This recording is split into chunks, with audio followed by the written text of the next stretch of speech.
నమస్కారం. విశ్రవసుని వలన కైకసియందు జన్మించిన ముగ్గురు కుమారులలో మొదటివారైన రావణాసురుడు రాజస ప్రవృత్తికి ప్రతీక.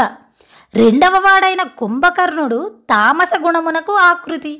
మూడవ వాడైన విభీషణుడు సాత్విక గుణమునకు ప్రతినిధి. రావణాసురుడు తన తల్లి అయిన కైకసి యొక్క రాక్షస లక్షణములకు నిజమైన వారసుడు. సుమాలి ప్రోత్సాహముతో ఇతడు తన బలమును ప్రదర్శించి లంక నుండి కుబేరుణ్ణి పంపించి వేస్తారు. ఇతడు ఆ కుబేరునిపై దండెత్తి అతని పుష్పక విమానమును వశపరుచుకుంటారు.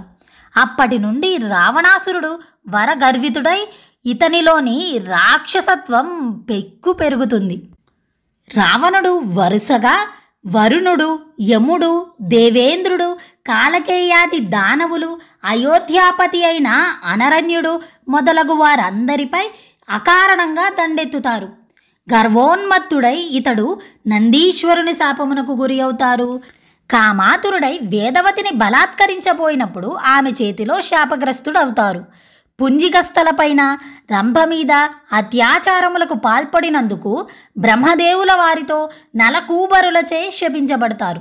ఇతడు కార్తవీర్యుని మీద వాలిపైన తన బలమును ప్రదర్శించబోయి పరాజితుడై వారితో స్నేహమును కుదుర్చుకుంటాడు. యుక్తాయుక్త విచక్షణను కోల్పోయి చివరకు సీతాదేవిని కూడా అపహరిస్తారు.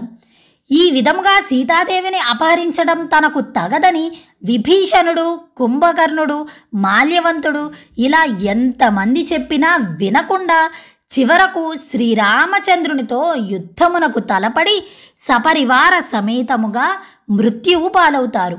అందుకే చెప్తారు, వినాశకాలే విపరీత బుద్ధి అని.